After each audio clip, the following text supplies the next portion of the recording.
Good afternoon from the 104.5 The Zone studios. I'm Ross Johnson. The Tennessee Titans got on the win column yesterday in Arizona after a thrilling comeback that ended with a Joey Sly walk-off field goal to put the Titans over the top 22-21. Quarterback Cam Ward went 21 of 39 for 265 yards and an interception. The Titans' 2 touchdowns came from Tony Pollard and Tyler Lockett, who recovered a fumble in the end zone. Cedric Gray tallied 12 tackles. The Titans had 3 sacks, with Jeffrey Simmons counting for 1.5 of those, and the Titans also had a fumble recovery by Draymond Jones. Vanderbilt took their first loss of 2025 as they went on the road Saturday to Tuscaloosa and fell 30-14 to the Crimson Tide.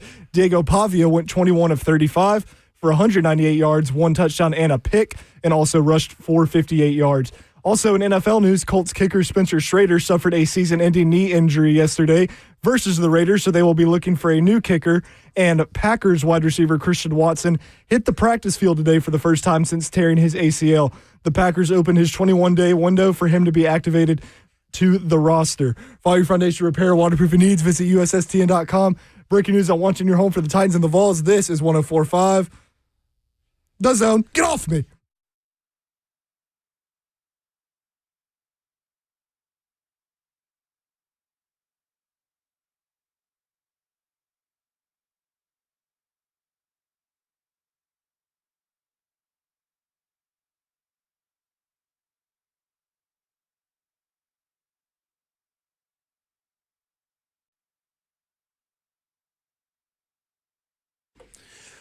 Cover 2 with Blaine Bishop and Zach Lyons here on 104.5 The Zone, powered by All Four Seasons Garage Door. 615-737-1045 is the number. Blaine is on vacation. He will be back tomorrow, and he does not get to experience the first Victory Monday of the 2025 Titans season. Hopefully, it won't be the last, but we'll talk about coming up on the show. It's going to be me and Ross today. Producer Ross is behind the glass, and I guess I want to start here. And we're going to have a lot of time to break down the game. And, of course, we're going to carry Brian Callahan's press conference, hopefully at 2:30 p.m. Central Standard Time, right here on the show. But I guess I want to start with this. The local media and the fanalists. So I call the people that are analysts that are also fans, fanalists. Like, I considered myself a fanalist before I became a semi-professional on the radio show. So fanalists are doing exactly what they hate the national media to do. They are trying to diminish the Titans' victory and say the Cardinals lost it and the Titans didn't win it. And I get why they're saying that, but that's very low-hanging fruit, and I think some of it's rooted in anti-Callahan bias. I think some of it is. And listen, I've been pro-Callahan, anti-Callahan, but you got to take it. I do agree with what Brian Callahan said yesterday. You got to take it. They're 1-0 last night. They're 0-0 today. And I think last night was indicative of things that we thought we were going to see in every game, regardless of win or losses. A competitive team, a team with a fighting spirit. And it came week 5, fourth quarter. I mean, that fourth quarter was the perfect encapsulation of what I thought this team was going to be. But the idea that the Titans don't deserve a little bit of credit, if not half the credit, right, of getting a Titans victory, snatching victory right out of the hands of the Arizona Cardinals, quite literally in some cases, is utterly ridiculous to me. And if this was a Mike Vrabel team, they would be like, oh, God, look at what this coaching that Mike Vrabel has done. And now, because Brian Callahan did it and this team did it yesterday, the people don't want to give him credit. Does this mean the Titans are back? Absolutely not. I mean, we still have to see them do it consistently. But give these players credit. Give this defense credit. Give this rookie quarterback credit without caveats and buts and this and that. It's ridiculous. And I think it's kind of a slap in the face to the effort the players showed on the field. What do you think, Ross? I certainly agree. I also think that, this is a team that 3 weeks ago, they would not have won this game. I mean, we essentially had this kind of game in Denver with just a lot of opportunities given to us by the other team and failed to make anything of it. And yesterday they showed that they have been improving each week, whether we see it or not, and we're able to actually take one that they probably didn't deserve to win, maybe for most of the game at least, and actually, come out on the winning side of it. Listen, I'm with people. This was a weird freaking game. There's no other way to describe it. It was improbable by every standard, every metric that you could come up with. I mean, here's next-gen stats. The Titans' win probability was as low as 1.8% in their comeback win over the Cardinals. That's the second most improbable comeback of the season. But there's an extra layer to it. The Titans had an average win probability throughout the entire game of 12.1%. That's the lowest average win percentage in a win, or win probability in a win, in the next-gen stats era since 2016. What have we talked about this team needing to do? Needing to get better in the second half. Needing to get better in the fourth quarter. And they did. Does that excuse what we saw for like 2.5 quarters? Absolutely not. But at the end of the day, when's the last time they either maintained their first half success or they at least got a little bit better in the second half when you go season by season? 2020. Not 20. In 2021, they were worse than the second half. 2022, worse than the second half. 2023, worse than the second half. Last year, this year, worse than the second half. They finally did what you've been wanting them to do. That is it. You know what the Cardinals did? They pulled a Tennessee Titans. They fumbled the game away. And the Tennessee Titans did a very un-Tennessee Titans thing and capitalized on the turnovers and scored points. What more do you want, at least in the first victory of the season, of a young team learning to grow, of a young team learning to win? What more do you want? Offensive line played pretty well. The pass rush was worked pretty well. Coverage was all right. It took a little bit, but coverage got there. I mean, when's the last time you heard Marvin Harrison Jr.'s name after the first quarter or second or first half? They rebounded. This team did exactly what we were promised it was going to be for now 2 or 3 years. They were resilient. They were Tennessee tough. And I can't believe that I'm the guy that's going to, this is why I'm the president of positivity, I guess, right here. Gosh. This is it. This is the president of positivity. They earned that win. I don't care what anybody says. I mean, Ross, you played a lot of football in your life. I've only played 1 year of football, but I'm sure Blaine would agree. Yes, sometimes the ball bounces your way and sometimes it doesn't. You, as a team, still have to take advantage. They still had to orchestrate with that fumble out of the end zone by Murray DeMarcado, their longest touchdown drive of the season. They still had to go 80 yards to do it. You're telling me that's not earning it? Give me a break. That's just you being cynical, and that's just you being a hater. And I appreciate all levels of hate. I am a professional hater. I'm an elite hater, I guess you could say. But this is kind of crazy. And because nobody gave him a shot to win, right? I didn't give him a shot to win. Stoney didn't give him a shot to win. I think most of 3HL, Blaine, none of us gave them a shot to win this game. You know what they did? They went out and won the game. Just as much as the Arizona Cardinals lost it, they won it. They were the yin to the yang. There's just no other way to put it. What do you think? I think the DeMarcado fumble kind of perfectly encapsulates the game in the sense of L'Jarius Sneed running that play down was one of the best things I saw all day. I was very impressed. And for a dude to be making that much money and have not had great success with the Titans, to chase that play down, I know he didn't cause the fumble, but just the effort. And the effort from the actual individual that we saw it from, too. Like, if that was Marcus Harris, you probably could believe that he would run down there for it. But L'Jarius Sneed, bad knees L'Jarius Sneed, he got his flowers from Jeffrey Simmons. He got his flowers from Brian Callen. And Cam Ward said he's the reason we won the game. And I was going to say the reason I think that play kind of encapsulates the whole game is that was obviously the Cardinals giving us a break, but we were playing with effort and, resiliency and strength the entire game. And they were just making stuff happen off of it. Like, we didn't necessarily cause all these things to go our way. the snap that hits Kyler Murray in the face mask, the fumble off of the interception. We did not cause either of those, but we took advantage and they kept fighting and fighting and fighting. Defense was outstanding in the second half. Offense picked it up, late third quarter and in the fourth quarter.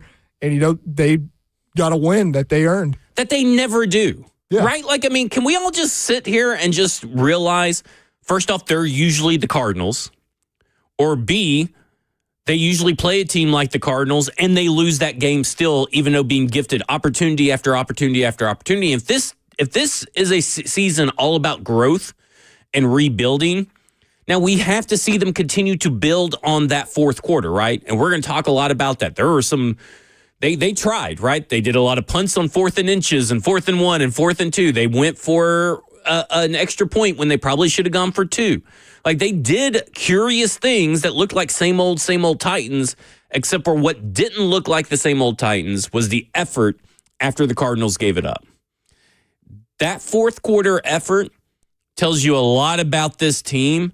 And for people just to kind of toss it aside and say, well, it's the Cardinals. It was the Cardinals. The Cardinals are a good, talented team.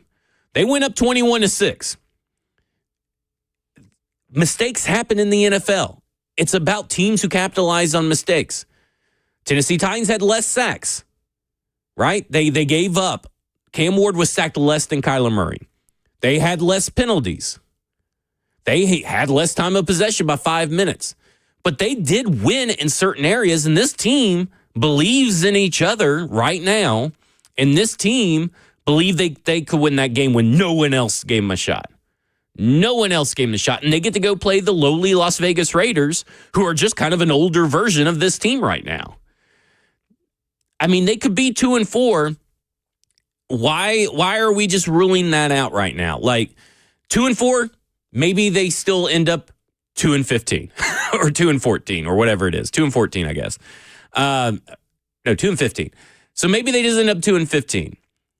But it diminishes to me the respect that should be placed at the feet of the defense that played for the first time this year a complete 4 quarters. Now, was it a perfect 4 quarters? No. But they played a complete 4 quarters. That competitive stamina, this idea that they always run out of gas, they didn't run out of gas. Because if you don't think they earned that win, I think you're crazy. I think you just want to hate. And you just want to be negative. Can you not just enjoy that they did something that this team has proven they couldn't do since 2020? Even under Vrabel, for the last 3 years or 4 years under Vrabel, they couldn't do this without A.J. Brown, Ryan Tannehill, Derrick Henry, Art Smith. Again, they were able to overcome a major deficit with a rookie quarterback because Cam Ward still had to make throws, high-level, perfect throws. This defense still had to get stops. They did earn this win. Now, did they earn it all in 1 quarter? Yes. That's kind of the thing. Now, the defense earned it throughout the whole game pretty much. But did they earn it all in 1 quarter? Yes. But they won the game. And the fourth quarter matters. And it's something they have proven that they cannot win fourth quarters to save their lives leading up to now for at least 3 or 4 years. And we're going to try and diminish it because the other team messed up. This Tennessee Titans team, a couple of months ago, last year, Will Levis would have thrown a pick 6 at some point. He would have fumbled it. He would have given it right back to them. Give me a break. Be positive. Just enjoy it right now. Exactly. Because this could be the last, right? You don't know. But just enjoy it right now. That's all I'm saying. And this defense yesterday, so they're down 14-3, and then we have the 1-play fumble from Tony Pollard. Arizona scores off that, goes up 21-3 with 10:43 left in the second quarter. So for the last 40 minutes of the game, we held Arizona scoreless. Now, they have 21 points early in the second quarter. It looks like, this defense is awful. They finished the game with 21 points. If you hold a team to 21 points, you can be in every single NFL football game, every single one. And they held out long enough for the offense to finally get something going. And just like you said, this is a Titans team that has not shown that they can do that. They've not shown that they can come back and face adversity and overcome adversity. and they did it yesterday. And for people to be like, oh, well, it's just the Cardinals, or, well, we just got lucky. Yeah, maybe we did get a little lucky. So what? We won the game. They won the game. Luck is a part of the NFL. Like, why can't we just realize that luck is a part of the NFL? Cam Ward went 13 for 18, 193 yards. That's 10.7 yards per attempt. He had the fourth best EPA per play and the fourth best success rate in the fourth quarter, but he didn't earn it. You guys are crazy. That's earning a win. That is literally earning a win. 13 of 18, 193 yards, 10.7 yards per attempt, fourth best EPA per play, and 73.7% success rate in the fourth quarter. I don't even know who was calling the game. Me and Stoney are looking at each other like, well, who in the world, where has this been? Because they were playing like a team with nothing left to lose. And that's how they need to play. They need to take that fourth quarter game, bottle it up, let it be teach tape, and say, everything in here, this is the vibe. This is what we're playing like, and this is how we're going to coach. This is how we're going to play. We're going to cause some turnovers. We're going to get some sacks. We're going to get pressure, and we're going to be relentless in our pursuit. We're going to be aggressive down the field. We're going to lean into the run game here and there. We're going to be a team that throws in Julius Chestnut at fullback and get creative on offense. We're going to be that team. Will it have mistakes? Will it look perfect? No, but that's the team we're going to be. 615-737-1045. Coming up next, we'll talk more about the Tennessee Titans. We'll hear from the quarterback. We'll hear from Big Jeff. And we'll hear from the coach. This is Cover 2 with Blaine Bishop and Zach Lyons right here on 104.5 The Zone.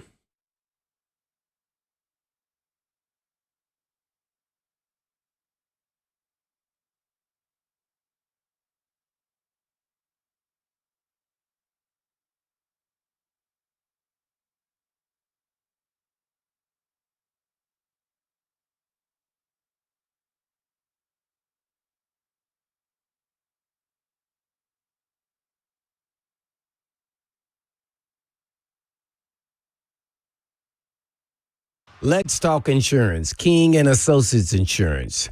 They're independent agents, and that's a big difference. But it goes beyond just having multiple companies to shop, weeding out the non-competitive companies, keeping great relationships with the biggest and best, along with bundling.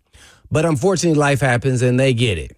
So here's a true story about my friend and coworker that switched from a previous independent agent and got better coverage on his home and its contents and even his automobiles with flawless communication, and a true champion in his corner after his 16-year-old's daughter's accident, and they saved them thousands. And thousands from an independent agent who was overcharging him for years. And you can make a switch and save the same, if not more. But don't make the switch because he did. Switch because you should. As a business, family, or an individual, make the switch to King and Associates Insurance. And I'm sure you could have good use of that extra moolah, money that is, that you'll be saving. And all you have to do is just give them a call at 615-321-8121. That's 321-8121 or tkinginsurance.com.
Cover 2 with Blaine Bishop and Zach Lyons here on 105 The Zone, powered by all Four Seasons Garage Doors. 615-737-1045 is the number. I was going to go to Xander, but Xander from Kentucky, he hung up, so we'll not be able to go to him. But if you guys want to get on the conversation, listen, Titans won in a truly weird game.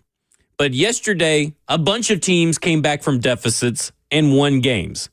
So this wasn't just the way the Tennessee Titans game probably went. I didn't watch all of these games, but the way the Tennessee Titans won, probably a little bit more flukier than most. But the Titans overcame an 18-point deficit to defeat Arizona. The Panthers overcame a 17-point deficit to defeat Miami. Broncos overcame a 14-point deficit to defeat Philadelphia. Saints overcame an 11-point deficit to defeat the Giants. And the Commanders overcame a 10-point deficit to beat the Chargers. Listen, the Tennessee Titans are likely still a bad team, but they weren't the only bad team to overcome deficits and beat teams that are probably better than the teams they were playing. And listen, like I said, this team very well could just go 1-16 the rest of the way. Like, that is not off the table necessarily. And that may be off the table because they get to play the Raiders next. But if you go and look at the schedule coming up for the Tennessee Titans, now that we're about 5 weeks into the season, that back half of the schedule doesn't get that much easier like we thought it was at the beginning. But right now, my big contention isn't that people are saying the Titans are still bad. I agree. That's the place where I'm probably going to lead. I don't think it's going to change my mind greatly about the outlook of this team. Does not change my mind greatly about Brian Callahan right now and whether or not he should be the coach next year. But when it's all about Cam Ward's development, what if this is the get-right game to where, yeah, you're probably still a 5-win team or 6-win team at best, but Cam Ward looks good. Like, isn't that what it's all about? And Cam Ward looked pretty downright terrible to begin the game. And he said yesterday, we'll go to some audio right here. Let's start off with before the show, before the game. Will Bowling was on the sidelines before the game, and he talked to Mike Bergonzi. And Bergonzi was asked about what does Cam Ward need to do to take the next step? I think it's just continue to trust his eyes, go through the progressions, and then when you have a shot, take it. And then, we got to get the ball in the end zone here, too, this week. So, guys, see the whole field with his eyes, vision. That seemed to be the big theme of where everybody else was focusing on footwork throughout the local media, throughout the week. They were talking about seeing the field. And Mike Bergonzi said it right before the game. Here's what Brian Callahan had to say on Cam Ward overcoming his troubles of dialing it in. I think he just had some struggles early and fought his way through it, which I think is what you have to do as a quarterback in this league. Is not every quarter is going to go your way and every half's going to go your way. And he just got reminded at halftime, just put your eyes where they're supposed to be and make the throws. And that's what he did in the second half. And that was he worked his way out of a particularly slow start of the game and made the plays when we needed it. Put your eyes where you're supposed to be and throw it. You heard it from Mike Bergonzi. You heard it from Brian Callahan. That was obviously the message all week. While everybody else was focused on the lower half, they were focused on his eyes. Because at the end of the day, he is probably going to have a more sloppy footwork, right? Like Aaron Rodgers, Patrick Mahomes, they don't have great footwork. Now, I'm not saying he's those guys, but they don't have great footwork. They have improved, and that's something you're constantly working to improve, but they don't have the best. For Cam Ward, it's about matching everything to what he's seen and just let it rip. How many times throughout these first 4 games did we talk about snap the ball, set your feet, throw? That's when he looks his best. And then yesterday when the game started out, the very first pass play is a scramble for 2 yards. And we're sitting there watching it yesterday, and I was sitting there watching it on the All-22 with Joseph, and I'm like, throw it, ball out. Like, it's got to get out, and it's too chick, and that would have gained maybe 5 or 6 yards, but you got to let your players make plays. And I was like, okay, this could be another bad Cam Ward game. And then something for him clicked in the second half. That halftime message broke through. He kind of settled down a little bit as the game went on. Here's what Cam Ward said on letting his guys make plays and about basically him seeing the field better. It's really not that big to me, honestly. I played well previously in my career. I just got to be consistent at it. I think the second half I really saw the field better in terms of just getting the ball out, letting my guys make plays. And I think Chig and Gunner, the tight ends, they did that along with the receiving corps. Was there something that made you see the field better, like an adjustment or anything like that? There really was an adjustment from the first half to the second half and far of what they were giving me from the coverage-wise is really me of more just putting the ball in play. They give it to me now. If the corner is back, I need to put the ball in play, let them make a play. Sorry about that. Coach said he or somebody told you at the half just to see it. Did they help you change your mindset at all at halftime with their advice? It wasn't really changing my mindset. It was more of me actually doing it. And I've seen it the same way they see it for the past couple of games in terms of just letting my guys make plays. And I think this is actually the first time I did that and ended up paying off for it. So it's just the games you play, the more you get experience with it, the more you get to learn your guys, and that's why we were able to win this game. Okay, so there he is telling you it's starting to click for him. He just went out there and did it. And sometimes you just got to do it. You got to take the leap. You got to do it. And the way kind of through certain adversity is by doing. And we've talked about he hasn't had a lot of NFL game reps. It was been a little bit rough. You see him throughout these last maybe 2 or 3 weeks kind of look like the worst parts of his tape as a draft prospect, with very few and far between the best parts. And then yesterday in the fourth quarter, it really started to click. And if you are a Tennessee Titans fan, that's a good step. Does that mean that coming out next week, he's going to throw for 300-something yards, 70% completion percentage, 4 touchdowns, 0 interceptions? No. If he does, that'll be great. And maybe we should clip that off just in case he actually does so we can say, I predicted it correctly. But at the end of the day, if this is all about Cam Ward, why is this not good enough? Or a good step in the right direction. It's not good enough. And Cam Ward will probably be the first to tell you, I didn't play good enough. Brian Callahan will probably say, we didn't play good enough for 2.5, 3 quarters. In fact, he did say that. He did say that about the defense. He did talk about how, hey, the defense got their feet underneath them. They didn't score any points in the second half, but they really didn't score any points after the first 20 minutes. The Arizona Cardinals didn't. So the defense did their job. Chig, Gunnar Helm, Chimere DK on special teams. Elikiah Manor pitched in on the fourth quarter. Calvin Ridley, they did their job. That's what you want to see. And again, it doesn't mean that they're going to go 13-4. It just means that they're growing and learning, and they need wins. Even as improbable or as quote-unquote lucky as that win was last night, they need to know that, hey, when we can take advantage of another team's bad misfortune, they haven't been able to do that. Now they've seen it. A little bit of proof of concept. Hey, we can make these plays. We can make plays for our quarterback. Our quarterback can get us the ball. We can call these plays and they work. Maybe we were too hesitant to call plays in the quarter 4. We can do this stuff. And I think this team is buying in. And sometimes when teams start buying in and believing and have that hope, it can go a long way.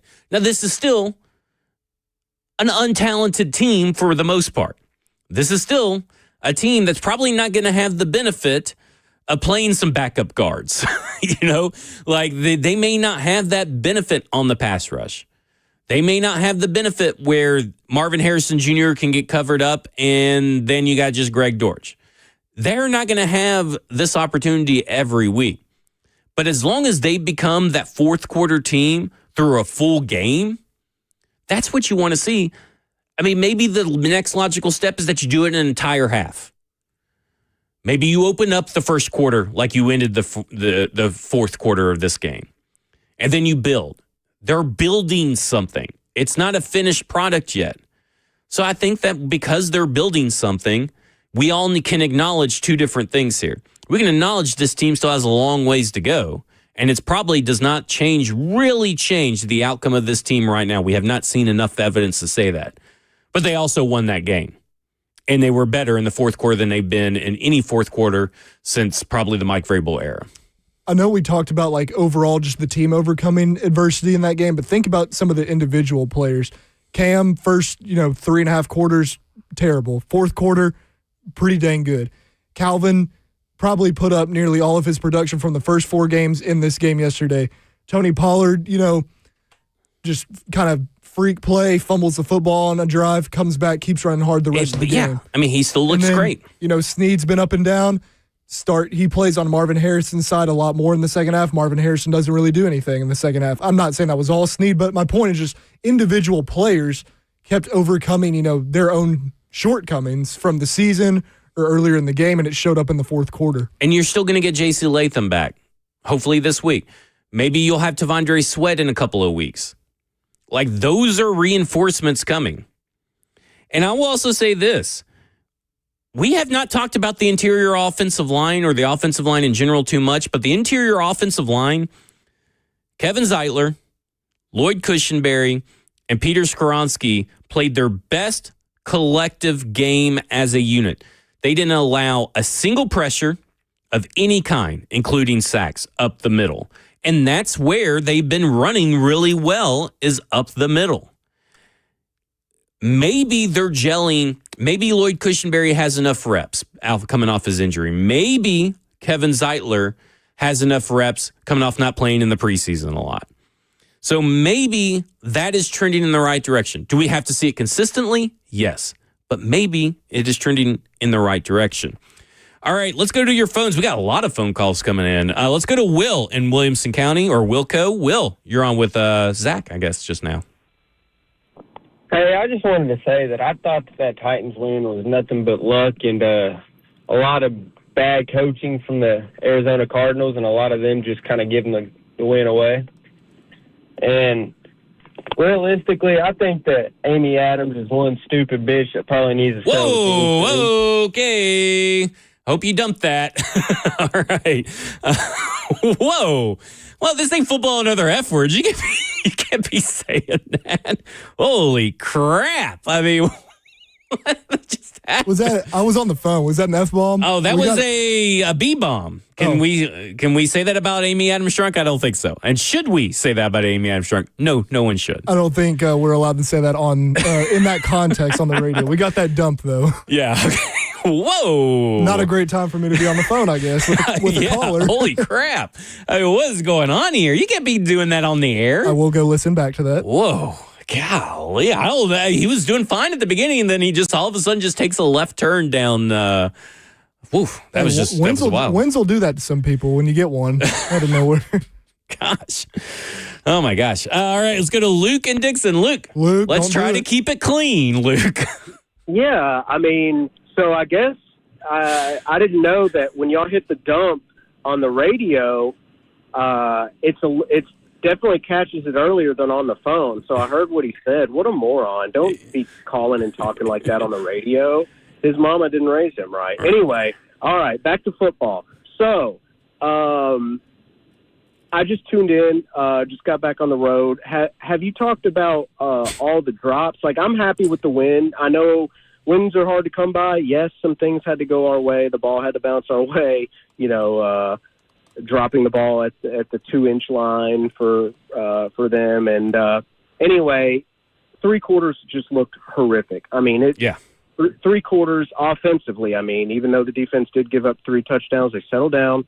But offensively, I mean, Cam was inaccurate, and that really concerned me. But also, even when he wasn't, I mean, everybody was dropping, and it just looked, I don't know, something clicked, and I hope whatever that something is continues. We know that in the past, coming off crazy wins like that, they can lose 7 games in a row or something. So what do you see in those drops, and how can they just keep this going? And like you said, hopefully with Latham and Sweat coming back, guys staying healthy,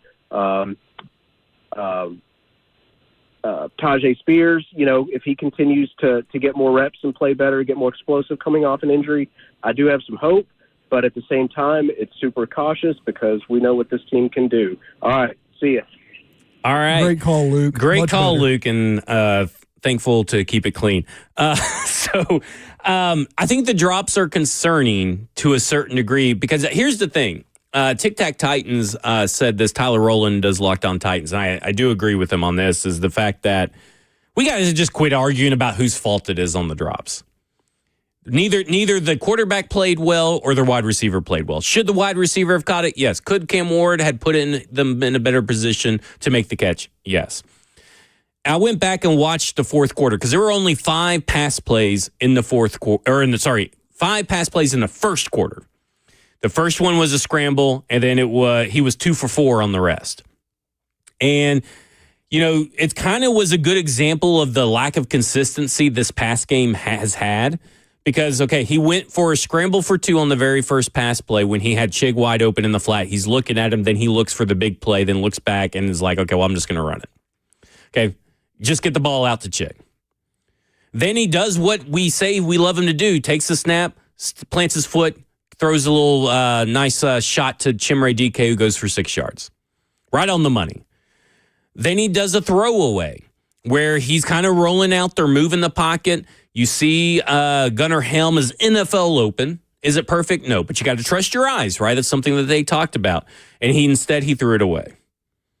And then he throws that heater to Ellick, which hits Ellick right in the hands, and he can't come up with it. And then he does the beautiful ball and route to Calvin Ridley to close out the last pass play of the first quarter. Okay, so I think what you got to do is just try to get them in a rhythm a little bit better. They tried, right? Now, did they do the same kind of plays and everything they did in the fourth quarter at the frequency? No, the run game was working. And then when they get in, they do the wildcat pass after the run game drove them all down the field. Coaching error, right? Like, I get that you want to get your Cam Ward involved, but at that point, like, a win's a win, touchdowns are touchdowns. But at the end of the day, Tyler Lockett has to catch that ball. But Cam Ward has a habit of putting the ball on the back side or the back shoulder of his receivers. Now, Brian Callahan will tell you that, hey, Peyton Manning did the same thing. It's because if they don't catch it, they drop it, and it just hits the ground and it's incomplete. Less chance for it flying up in the air. Don't know the logistics of that, but that's what Brian Callahan says. So take that for what it's worth. I'm gonna tell you this. Yeah. And Tyler Lockett should have caught the ball. So Right. I'm putting that out there. For a receiver, going over the middle, Yeah. a throw behind or a throw high is one of the hardest, toughest catches to make in football. And Cam Ward does that a lot. Yeah. Now, why can the Miami receivers catch it that aren't in the University of Miami receivers last year? Why could they catch them at a high rate? And NFL, and none of them are on an NFL team right now, but these guys can't? I don't know. But at the end of the day, you do expect a player of Tyler Lockett's history to be able to catch that. But Cam Ward's going to have to help him out a little bit, too. It could be both things. I agree with you. Also, one last quick thing on the drops, too. I know he was, this has to do with the first 4 weeks, I guess, but Calvin Ridley and the people that were making fun of the eyewear that he was using in practice to help him better focus and concentrate, I think we did a pretty good job on this show of defending him. Obviously, it was a little funny, but whatever you want to use to get better, use it. Get better. You're getting paid a lot of money. The catches he had yesterday, the deep one down the middle early in the fourth, and then the last one in the 2-minute drive on the sideline, I don't think anyone understands how difficult both of those catches were to make, and kudos to him for keeping good eye discipline on the football and tracking it in those plays and for doing something in practice that ends up paying off. Exactly. We'll get to the keys of victory coming up next. We'll also get to Ryan, David, Larissa, and Zach as well. This is Covered 2 with Blaine Bishop and Zach Lyons here on 104.5 The Zone.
Cover 2 with Blaine Bishop and Zach Lyons here on 104.5 The Zone, powered by All Four Seasons Garage Door. 615-737-1045 is the number. We'll carry Brian Callahan at 2:30 p.m., his presser as well. It's been a wild one so far already. Why are we so angry after a win? I don't know. I mean, it's a win, and this is how we're acting. Out of all the times to shame to on pull you. That, yeah. Shame on you, Will from Wilco. All right, let's go to Ryan in Nashville. Ryan, you're on with Zach. How's it going, guys? Appreciate the call. I specifically want to talk about what changed about the offense and get y'all's opinion. Because coming out of half, they say that it was Cam's eyes, right, not his footwork that they were focusing on. Well, and correct me if I'm wrong, but I'm pretty sure the next 3 drives coming out of half were 3 straight 3-and-outs. And they were like bad 3-and-outs. I think on a 3rd and 8, I think that was pretty much the average 3rd down play too.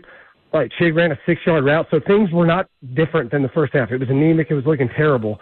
And then you get the touchback play, and then all of a sudden the offense looks different. And I'm curious to know from better football minds than me, cover 2, cover 1 seems to be the defense that you play when you're in like a zone scheme, and that's why quarterbacks apparently love the 2-minute drill, because that's what defenses get into a lot. And it's easier to dissect. It's easier to see. And I'm wondering if Brian Callahan and staff today are looking at this going, our quarterback obviously has an eye problem, like on some of these more technical type of things that we're trying to do. Do we change the scheme, and do we try to fit him more into this where, hey, we've got 5, plays that maybe we're going to hurry up and get to the no huddle. If they go cover 1 or cover 2, the very next play is going to be something that tries to keep them in cover 1 or cover 2 or something, because the offense wasn't any different coming out of the half. So what was it that changed that made that offense all of a sudden start to click? Or was it that we just started making plays? I don't know. I'd love to hear your thoughts. Ryan, I think it's a little bit of a mix. I think you can say that this Tennessee Titans offense, at least the pass catcher, started to make plays for their quarterback.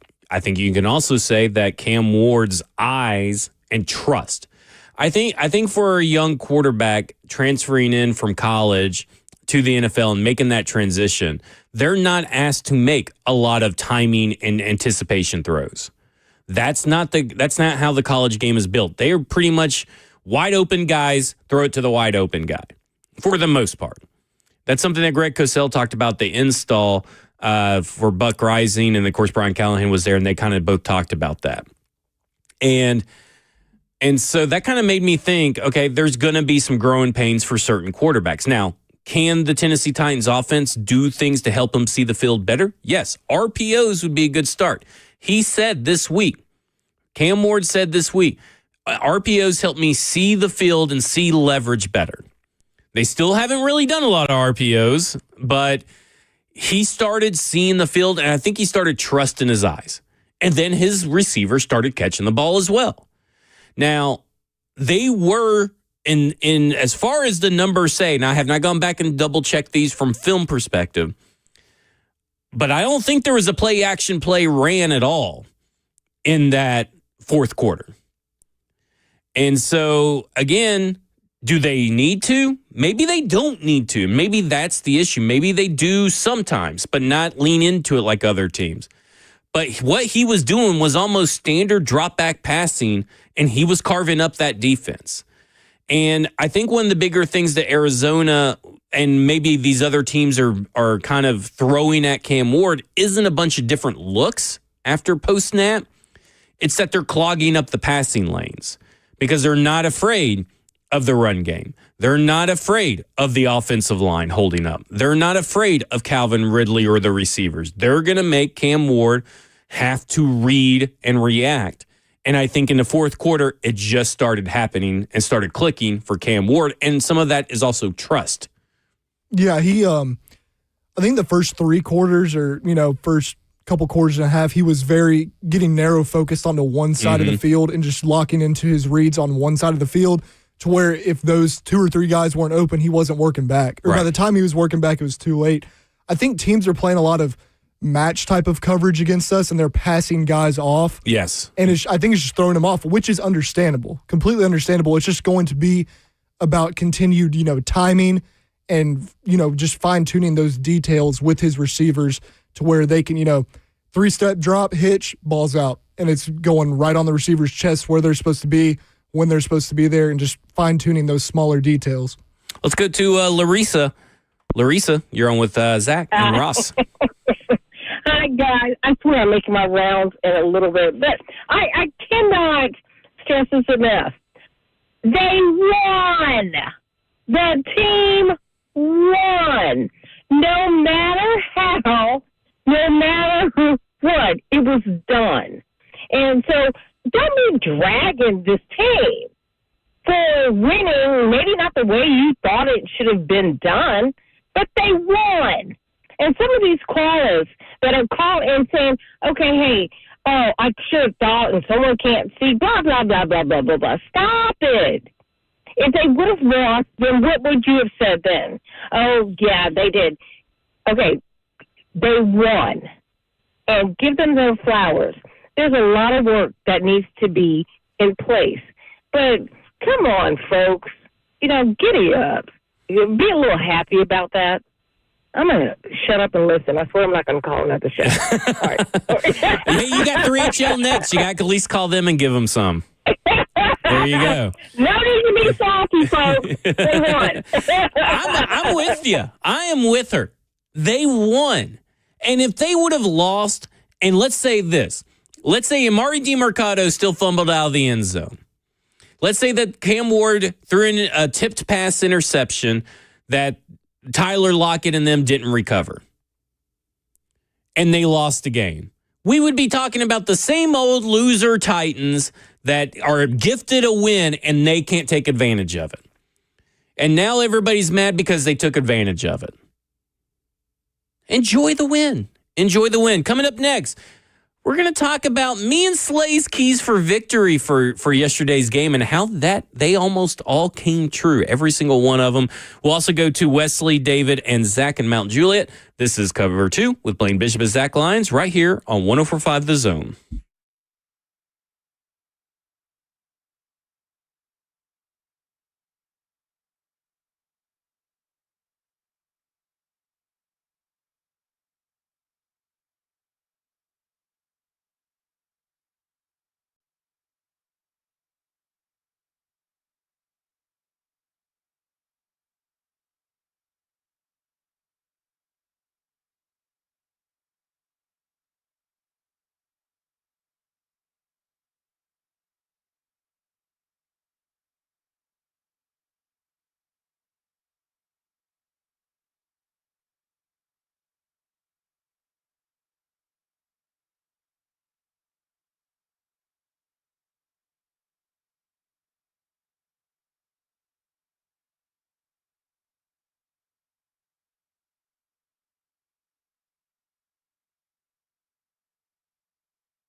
Cover 2 with Blaine Bishop and Zach Lyons right here on 104.5 The Zone, powered by All Four Seasons Garage Door. 615-737-1045 is the number. Blaine's on vacation. He'll be back tomorrow. We still have a lot to talk about the Tennessee Titans. I can't wait to get Blaine's thoughts on the game as well. Just real quick, I'm going to say that me and Ron Slay, we kind of, we didn't know that we were doing this at the time. But 66.7% hit rate on the keys to victory between me and Ron Slay. And I'll be honest, I've only contributed one thing on his list of 5. But we had six keys of victory that were all different between me and Ron Slay. And he had 5 or less penalties. They were at 6, but they had less penalties than the Cardinals. So I'm going to give us a half a correct one on that. That's Ron Slay, but I'm going to give him a half a correct one. 0 turnovers. They didn't do that one. Create turnovers. They did that one. Score off turnovers. They did that one. Be able to run the ball. I thought Tony Pollard did run the ball effectively enough, so I'm going to give him a half a point on that one.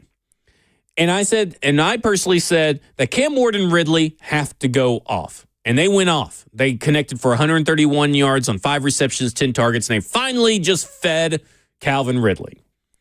66.7%. Not too bad for the keys to victory for me and Ron Slay. Maybe make that a weekly thing. Maybe we should. Maybe make it a weekly thing and keep track of it and see how we all do. Again, went 3 for 5 in the Lions Den, but more on that on Friday. Lions Den best bets went 3 for 5. Over 50%. So the average is bumping slightly up again? We're bumping slightly up. Slightly up. Hey, baby steps. It's just it's a week to week. Take it day by day. All right, let's go to the phones. Let's go to Wesley in Murfreesboro. Wesley, you're on with Zach and Ross. Hey, guys. Thank you for taking my phone call. I hope y'all are good on this Monday. I'm glad the Titans won. I'm happy win. It wasn't the prettiest, but dang it, it's a win, right? So, my only question is towards the end of the game, I guess when they got down, it was like the last drive before they hit the walk-off field goal. Why did they decide to keep kneeing it instead of trying to run? Like I said, they were down to the goal, near the goal. Why didn't they just try to punch it on in and try to go ahead and score a touchdown instead of going for the field goal? And I'll hang up and listen, guys. Thanks for taking my call. Well, I'm with you, Wesley. I do kind of feel like there was maybe a missed opportunity for at least one play. But I think they're first off trying to set up a kicker that hasn't done very well in the last few games, set him up for success. But also they only had one timeout. And do you really, in a game like that yesterday, maybe you don't want to put the ball in harm's way? It's like, out of all the decisions I think that I disagreed with on Brian Callahan, that is the most, I think the most I agree with, in a sense, because one timeout. That's all you got. Well, Arizona also had 3 timeouts. And I remember, I think it was the play after Calvin caught that deep ball. We had a run inside with Tony, and it looked like he had a chance to get in, and obviously didn't get in. But I thought they did the right thing because it forced Arizona to burn all those timeouts. I mean, if we score and go up, 6 points, Arizona would need a touchdown to win, but they would have 3 or 2 timeouts to drive down the field. So I liked what they did there. Yeah, I can't remember last night in the Buffalo Bills game how many timeouts the Bills actually had, but I mean, you kind of saw Vrabel do the same thing to get the game-winning field goal, was to just be a little conservative. Most teams, I believe most coaches in that situation are going to lean with when they only have one timeout and they've been playing a weird fluky game or weird close game. Most teams are probably going to go for the 3 points there. Doesn't necessarily mean I necessarily agree with it, but I at least understand that over maybe the decisions on 4th down where I felt like, just go for it, dude. I was going to say, do you want to talk real quick about the 2-point decision? Because I feel like you and I will disagree on that. I think I disagree with most people on it. You are for the extra point. I was. I know hindsight looks awful, but I was for it, yes. Yeah, well, at the time, I was against it. So, I mean, we can talk about it. We don't have to talk about hindsight if you really agreed, hey, let's go for it, or let's get the first point.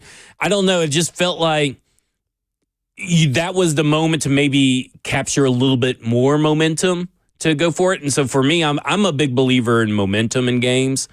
And I think that going for 2 That's more just my mentality. I'm not sure what the data truly said. Like, they always, ESPN has their win percentage, Ben Baldwin has his. I don't know what those things have said off the top of my head. But just for me, my personal style, I guess you could say, probably why I'm not coaching the league, it would have been to go for 2. No, I get that 100%. I guess how I viewed it was, and again, I know he missed it anyways, but if you go for 2 and don't get it, you're still down 2 possessions. And if you take the extra point, you're down 1. Now you still need the 2 the next time. Yeah. But I just think if you keep yourself down 2 possessions right away, it's almost like a delayed gratification And that was a wild missed kick, by the way. That was bad. that seemed like the moment again where you're like, okay, they just went down there and scored, and then you're like, okay, they didn't go for 2, they went for the kick, and then they missed it. And I was like, okay, here we go again. Titans are going to lose this game and lose all momentum.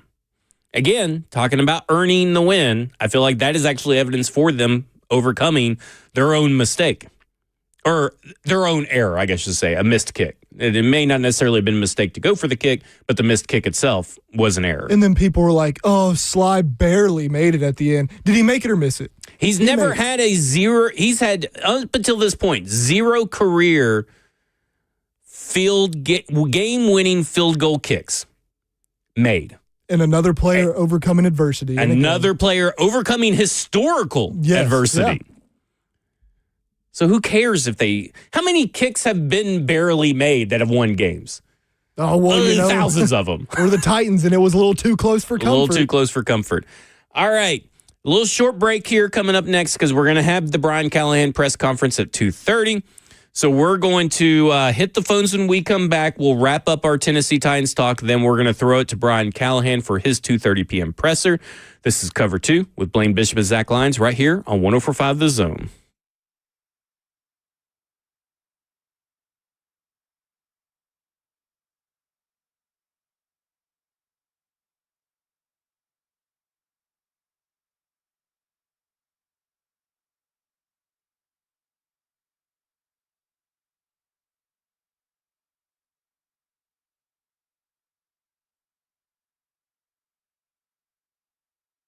Parents, when your teen athletes get injured, every practice miss matters. So don't let an injury sideline you for the season or your dreams. Introducing the Edge Athlete Recovery Program, a 2-month, twice daily sublingual peptide protocol designed to help your athlete heal faster, recover stronger, and get back on the field safely. Our science-backed peptides, BPC 157 and TB 500, support muscle, tendon, and ligament repair with no needles, no downtime, and no hassle. Safe for teens, non-GMO, gluten-free, and easy to take home. Optional add-ons include M-Scope, functional sessions, and regenerative orthopedic treatments to accelerate recovery even more. So don't wait. Give your athlete the best shot at a full return to sports. All you have to do is just call Edge Peptide Therapy at 615-724-1878, or you can visit them at edgepeptide.com to schedule an office consultation today. Edge Peptide Therapy knows every game, every practice, and every dream matters.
Cover 2 with Blaine Bishop and Zach Lyons here on 104.5 The Zone, powered by All Four Seasons Garage Door. 615-737-1045 is the number. We're broadcasting live from the 104.5 The Zone Circus Sports Studio.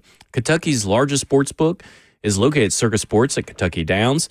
And let's go to the phones. Let's go to David. David, you're on with Zach and Ross. Hey, sir, thank you so much for taking my call. Man, we got the W. That's all that matters is a win column at the end of the year, right? Yep. And, the game yesterday got so bad for me that in the middle of all that, I had to go out and do yard work just to blow off some steam. But anyway, I think that the key to any win we have this year is just going to be it's going to be ugly games. When you don't have a great team, you got to have players that want to play hard, give it all, and then have your top quality players step up to that next notch and show why they're the studs on the team. What do you think about that? I think you're completely right, David. We got J.C. Latham come back from injury, too. Let's not forget that. Tavondre Sweat should be back from injury in a couple of weeks. But we said all along this team is going to rely on the offense to win games. And Cam Ward is the biggest part of that offense. And the turnovers are the turnovers, right? As far as what the fluky stuff that Arizona Cardinals did yesterday. But when he got the ball, he went 13 for 18, 193 yards, 10.7 yards per attempt, the fourth best quarterback in EPA per play, and the fourth best quarterback in success rate in the fourth quarter as a rookie. When that is the toughest time to do that, when the whole team is depending on you to go down and put up points in crunch time, he did it. Now, can you not put the defense in a bind next week? Can you not have to rely on a little bit of luck next week? Make your own luck. Impose your will. That is the next step for Cam Ward. That's the next step for Brian Callahan, this offense. And we will see what they can do. I have confidence in Cam Ward that he can do it. Everybody else or then the staff, we'll see. They now, through a year and a few weeks, have to earn that trust back, have to earn that confidence back. I've seen enough from Cam Ward to know, okay, if he is right, this team is right. If he is feeling good, this team can win. They can be competitive. And that's all we're asking for right now. Let's go to Zach in Mount Juliet. Zach, you're on with Zach and Ross.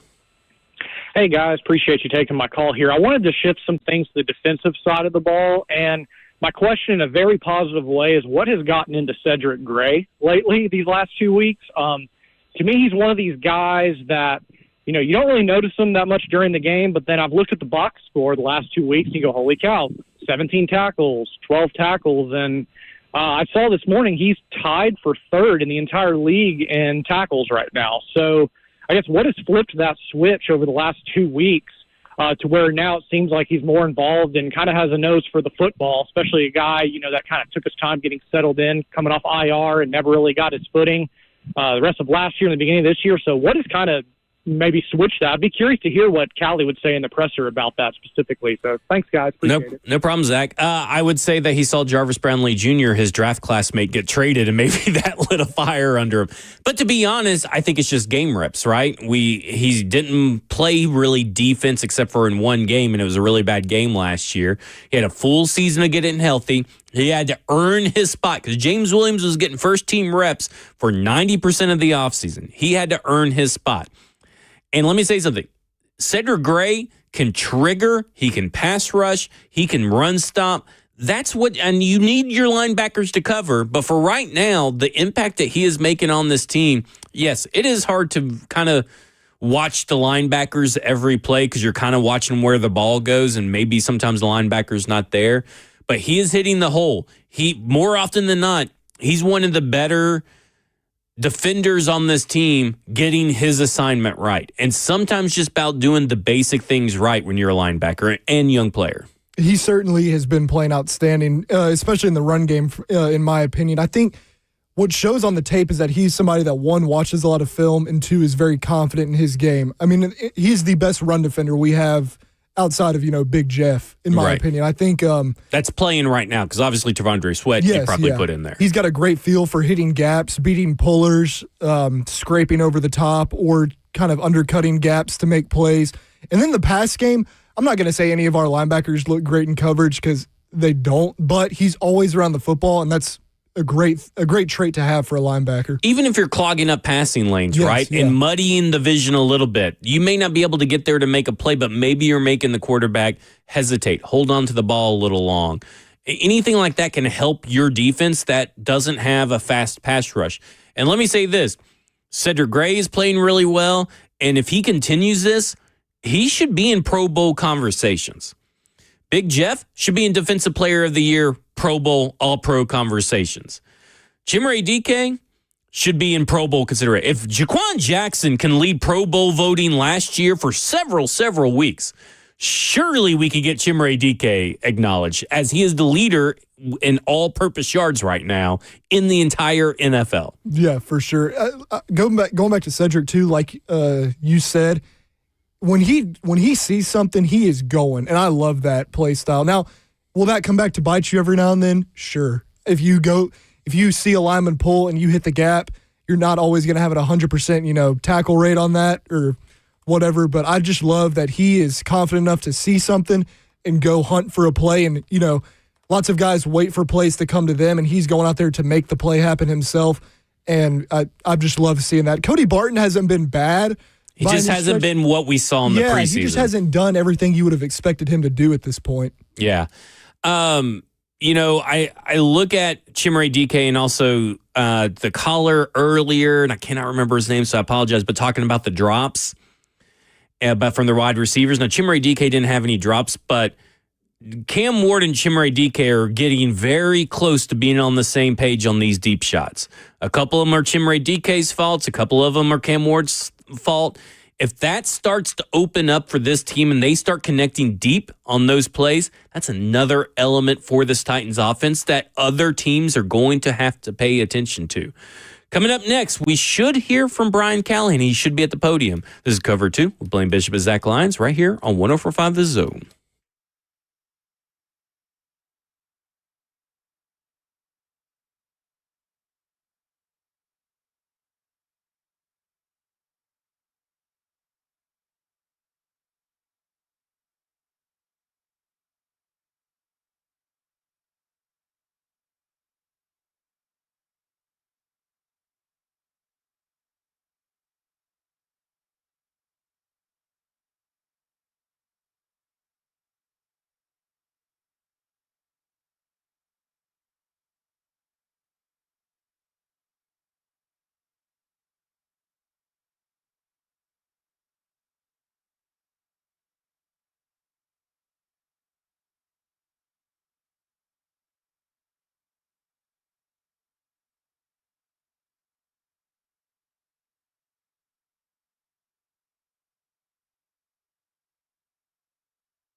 Cover 2 with Blaine Bishop and Zach Lyons here on 105 The Zone, powered by All Four Seasons Garage Door. 615-737-1045 is the number. As soon as Brian Callahan gets up to the podium, we'll carry it live right here on 105 The Zone. We are keeping an eye on that. But I'm also keeping an eye on something about Jeffrey Simmons.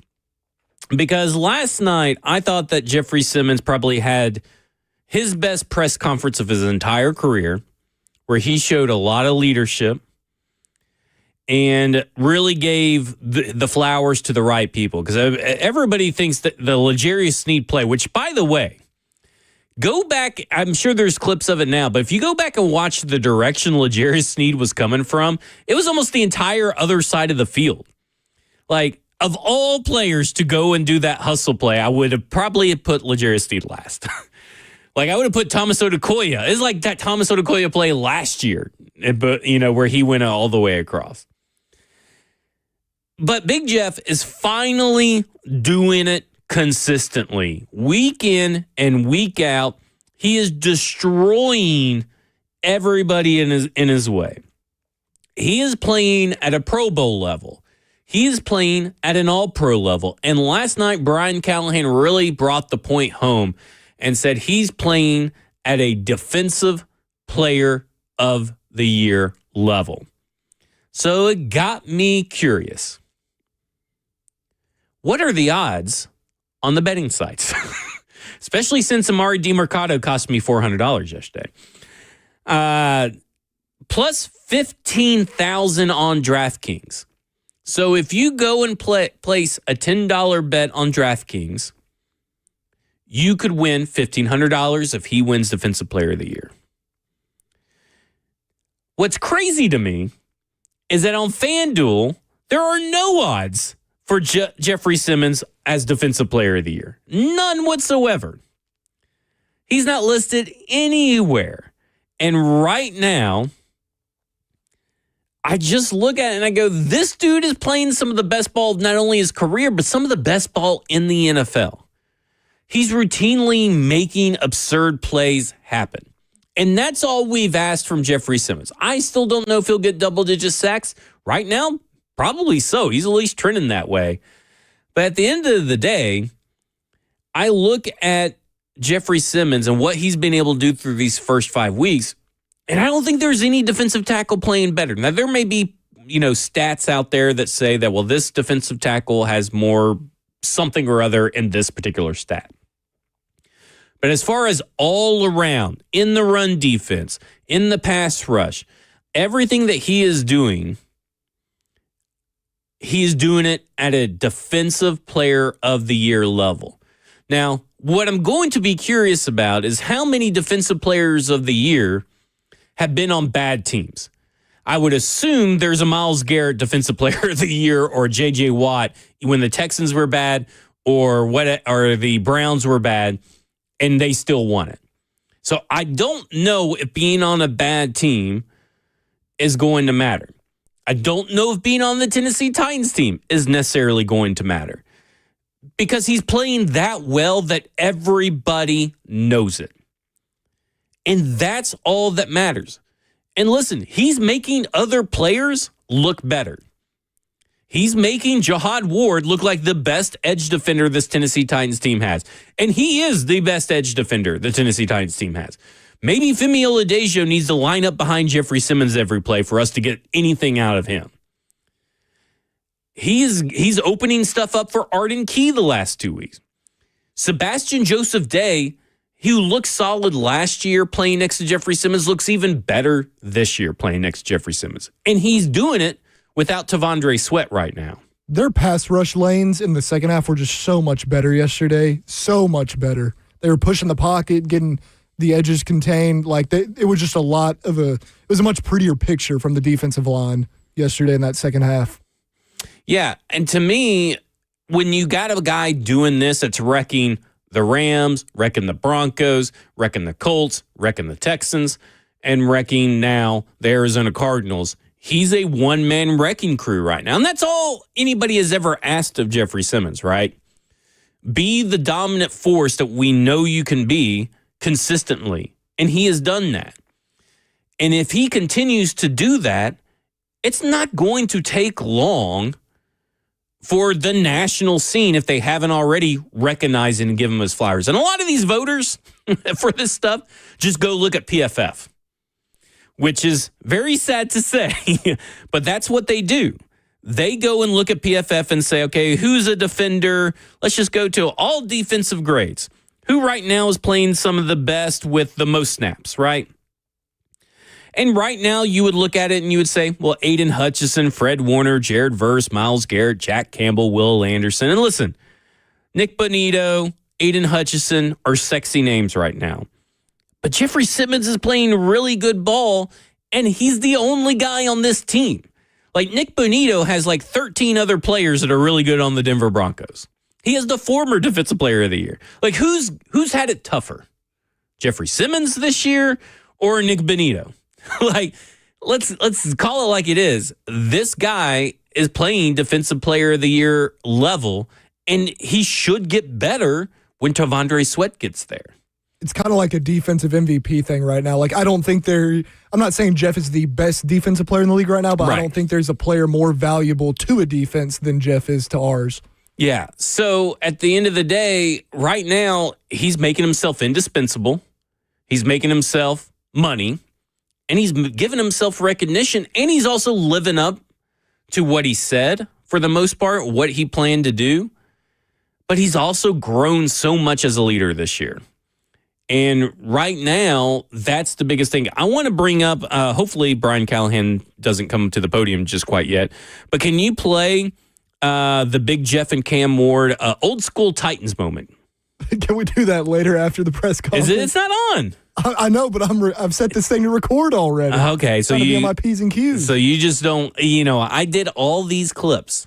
We will get to it. I've got to record this for 3HL. Okay, we're all working today. All right. But you know what? Yes, Jeff has been absolutely outstanding. You could honestly argue that every sack we have gotten this season is because of Jeff, whether he got it or not. And listen, they haven't gotten a lot of sacks, but right now they're getting better. I mean, you can kind of see this, and maybe some of it yesterday is from Denard Wilson saying they're going to make things more simple on defense. They're going to simplify everything on defense, the assignments and everything, and maybe that's why we've also seen Cedric Gray catch on fire. Cedric Gray's getting pressure. Jihad Ward's getting pressure. Arden Key is getting pressure. Draymond Jones and Femi, they've been all right. Well, that may be a little too much, but they've been there. They're here. They're on the team. That Femi spy yesterday that we ran. Oh, gosh. Did not work out. I mean, people keep saying that he's setting the edge, but he lined up so wide, and two tight ends just went straight to him. Like, their plan was to go to him. He didn't come to them. They went to him. That's not setting the edge. You fell into the trap of what that team wanted to do. It's bad. But Big Jeff is great. Big Jeff is playing like elite. And guess what? Brian Callahan is up at the podium. We're going to send it over to St. Thomas Sports Park here in just a few moments once Ross is ready. This thing's on a delay. It's always fun. Here it comes. Any minute now.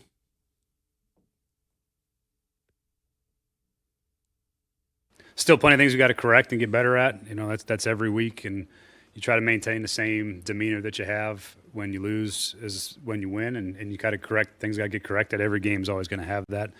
So we're getting through that process, but really some pretty cool individual performances in the game that these guys stepped up when we needed their best, and we've been looking for a couple of weeks now to have our best players play their best, and I think we got that from quite a few guys over the course of the game. And Jeff Simmons, I think, leads the charge. The way that Jeff's playing right now is, as I've said multiple times, is about as good as anybody in football. And he continues to set the standard for what we're looking for from our football team from an energy and effort perspective, and then is making a ton of plays.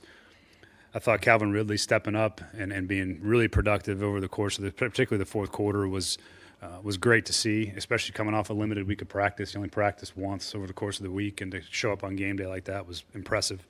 The one that's a sneaky performance but was really, really productive for us was Johnny Hecker. The way he punted in that game, flipped the field for us a couple of times and put our defense in a really great spot, and then we held up, and then we flipped the field on the other side offensively with field position coming out of it. So his hang time, his distance, his direction, all that stuff was fantastic and really a critical piece, I think, in that late part of the game of flipping the field and yardage-wise for us was huge.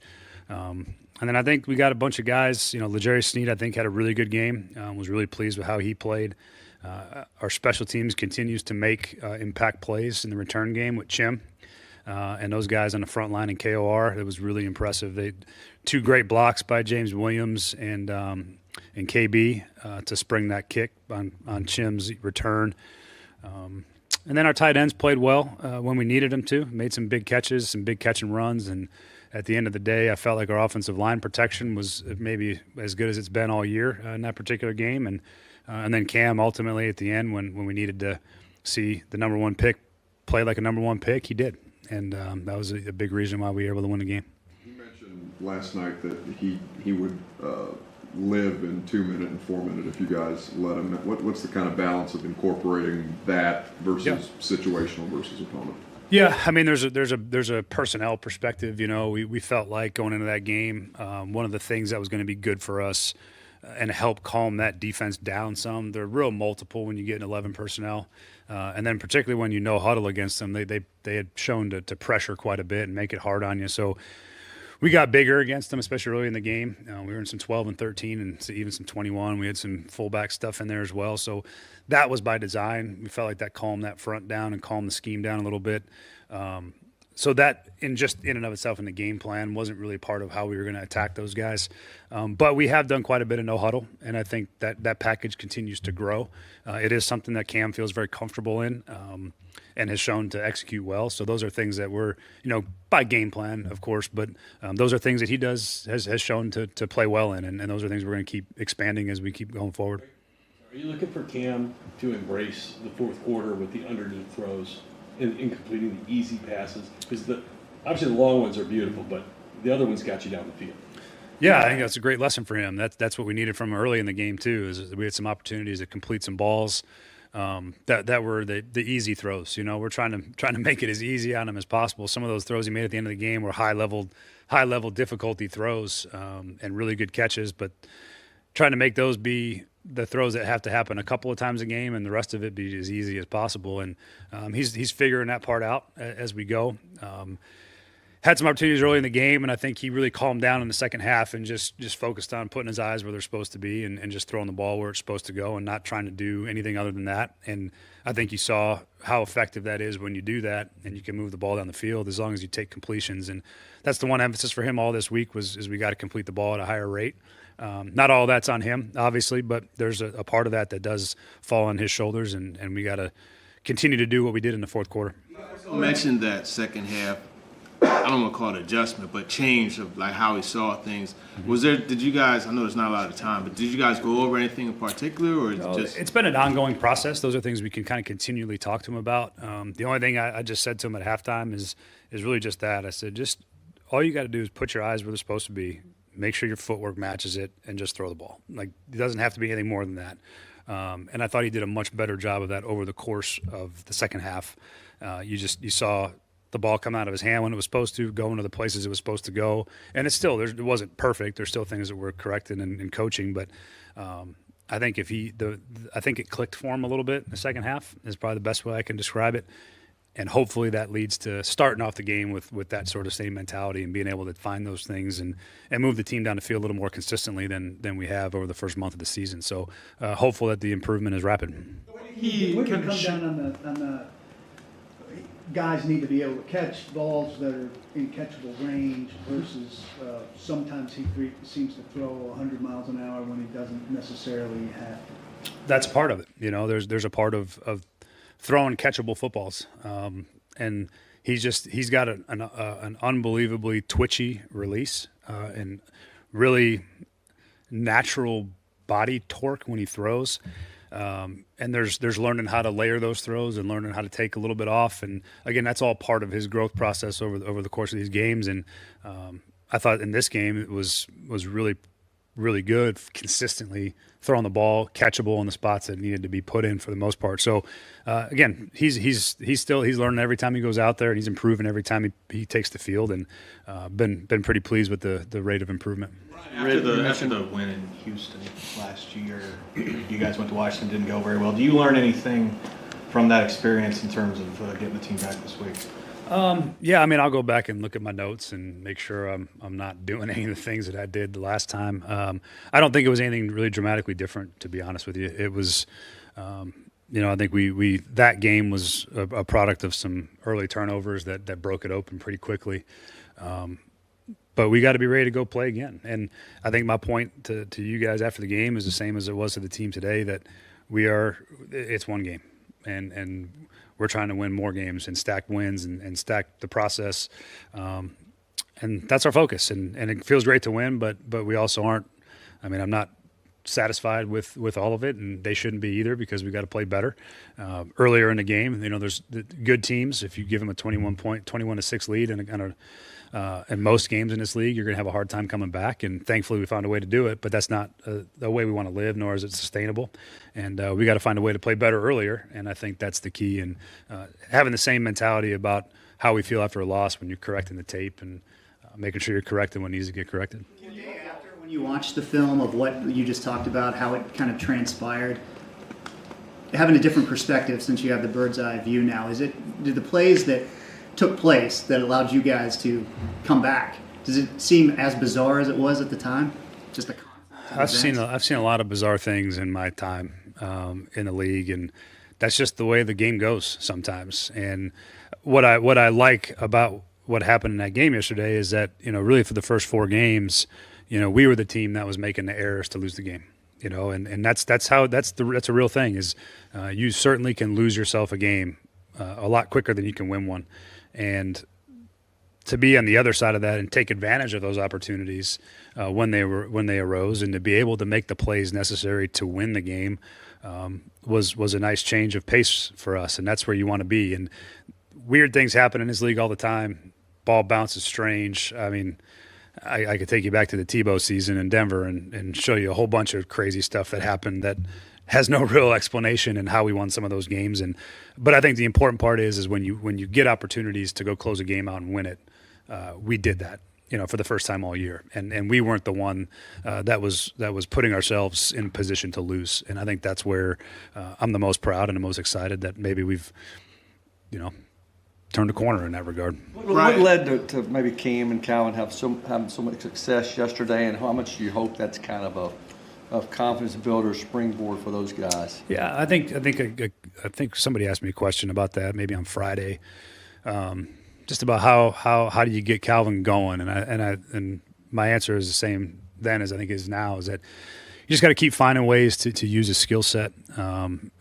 We protected well in the game, which I think was a big part of being able to push the ball down the field a little bit more and find some explosive plays. But I got a lot of confidence in Calvin, and he's shown his ability to change the game for us, and he just needed to capitalize on the opportunities, and I think he was in the right frame of mind to go do it, and really played well for us down the stretch of the game, and we needed every bit of that to be able to win, and we're going to need that moving forward too. So got to keep putting him in the right spots and giving him opportunities, and we keep protecting well and giving Cam a good pocket, we'll be able to find him down the field. When you talk about Cam's kind of comeback in that fourth quarter, how he played there, can you look back at maybe just some of the other quarterbacks you've been around? Any of those guys kind of come to mind, and their ability to shake off a rough 3 quarters or a rough start like that in the same way Cam was? Yeah, that's a requisite for NFL quarterbacks if you want to win games. It's always going to come down to the end. Every one of these games is usually in some version of a one-score game. They're competitive, and how you play at the end is really what's going to define you as a quarterback. I think that's what defines the quarterbacks that are all in the Hall of Fame, is their ability to rally their team when they're down and win the game late. I mean, when I was in Detroit with Stafford in 2016, I think we had like 8 fourth-quarter comebacks that he engineered and won.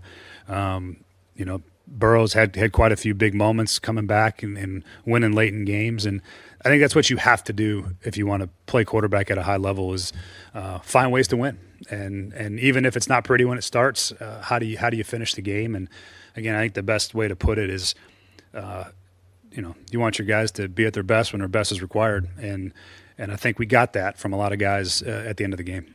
Is that kind of a good step to see in his growth to come back from that? That's a huge step. It's anytime a quarterback can play like that at the end of the game, it's a huge benefit to hopefully stacking that feeling and knowing what it's like to be in that spot and then performing. So it was definitely great to see. Simmons mentioned Primo from Thunderbirds. I know he came to speak to you guys. What was the relevance of that? How did that whole process go? Yeah, I probably can't speak on that too much. What am I allowed to, or should I? Jim will get it. Okay. Yeah, there'll be more coming on that today. I think a little bit, just the background on.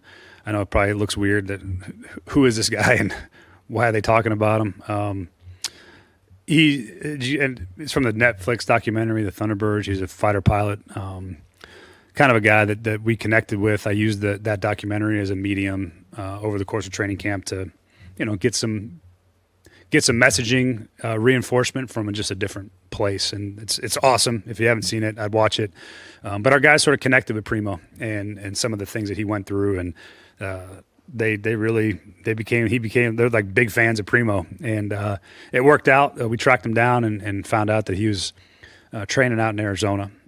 He's flying for the reserves, and he's learning how to fly the F-35 right now. And one of the other guys, Thunder, one of the other guys in that documentary is out here. He's an instructor, and so they were both in Phoenix.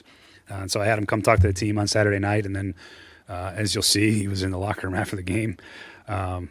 Cool moment, but really awesome human. Gave a great message to the team, and a lot of the things that in that documentary I think are very pertinent to team building. And I think they all connected with it, and like I said, probably gave us a little bit of spark and some energy, and I thought it was great. You seem really connected with your players coming off the field, offensively and defensively. You also seemed active with the officials. Was your second game where you weren't locked onto the headset so much? Did you feel like you were able to command the whole situation a little bit better and engage more? I did, yeah, I really did. I found I can have a lot more energy. I can sort of have a lot more fun from a connection standpoint on the sideline because I'm not thinking about the next things. I'm still thinking about some of it, but it's not as focused. I actually really had a lot of fun doing that, and I think the players felt it. You have to ask them more specifically, but I just felt like it was an opportunity for me to show my support for our guys and have great energy on the sideline in the midst of a challenging start and finding a way to finish. So, I think I'm kind of learning my way through that process and what that looks like for me, without the play calling, and I think it was positive. Harrison was really productive early and managed to kind of take him out of the game. How'd you like how that played out, and maybe how'd you do that? A couple things. I think defensively they made some nice adjustments pretty quickly in the first half. Probably at that first quarter, started moving L'Jarius over there a little bit, not all the time, but a little bit more into the boundary. But I think what made it more pronounced was that I thought we rushed really well. And I thought we didn't give him a ton of time to make plays off script, and that's really that touchdown was an off-schedule play. But I think those guys did a really good job of rushing and containing the quarterback and making it hard for him to hold on to the ball long enough. And that's how you win in this league, if you can disrupt the timing of the offense and not let them get the ball down the field. I mean, it's things we've dealt with for the first couple of weeks, and our defense did a good job of settling down and figuring out some answers. As much tackle eligible as you did has to say something about your tight ends, does it not? No. I mean, we're the thing about our tight ends is we're a little bit smaller in stature. Those guys block willingly and they're tough at the point of attack. But anytime you can add a tackle in there and increase that size and strength at the point of attack, you do it.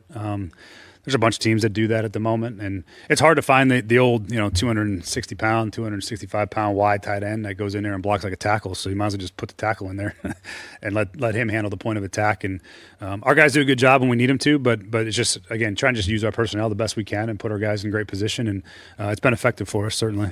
Track with the special teams penalties. We had the block in the back by Marcus was close. I mean, it was close enough that they're going to call it, but I thought that was a tight call. I think we got called for illegal formation. We were a little too deep on one of the punts at the wing. That's just an alignment thing. You just got to move up. Usually they warn you for that. I'm trying to think of the other one. I think we might have had a false start maybe on the kickoff. I think we left a tick early. So nothing dramatic. I don't think it's anything crazy. We just little things we just got to tighten up. It's not even close to the play. Like, why even engage? He was the corner on the return. It was one of those things where you try to get a flyby, and you can see him pull his hands off. I mean, he's not trying to block him in the back, but it was close enough to where they felt like it was a call. And we'd like to be a little cleaner technique-wise there for him and not put himself in that spot. And really, you really want to fly by and keep your hands off so they don't flag you for that. So it's a technique thing for him more than anything else. Wait, Spears and I guess Winston playing for the first time. Yeah. It's good for Taj. Taj, I think, had 17 snaps, had a couple carries. He was in there some pass pro. Good start for him. Really good start. Again, getting back to playing, just like all these guys that come off these injuries. It's hard to throw him in there for a full tilt. But he played a good role, and in that role keep increasing, I think, as we move forward. And Kevin did some really good stuff on special teams. You see him; he's getting his legs back underneath him. It was good to get him out on some game action. It's been a while, I think 13 months since he's played in the game. So we'll be smart about that, and he'll start getting bits and pieces of defense as we keep moving forward, and he'll keep doing some special teams. So we'll keep increasing his role as he gets in better shape, and hopefully see more of him. But he was really impressive in practice this week. You saw all the things that make you excited about his potential, and I think his role will continue to grow. What do you make of this? All right, 3HL's coming up next. I'll do it for Cover 2 with Blaine Bishop and Zach Lyons here on 105 The Zone. Blaine Bishop will be back tomorrow. That's the first time that Brian Callahan has been up at the presser, and I feel like, according to Ross, we actually viewed the game the same way. Seriously. Yeah. It was good. You didn't get to all your things you wanted to praise Brian Callahan about, but we'll do that tomorrow. I'll make sure to get you those tomorrow. All right, Cover 2 with Blaine Bishop and Zach Lyons here on 105 The Zone. And in the meantime, and in between time, peace.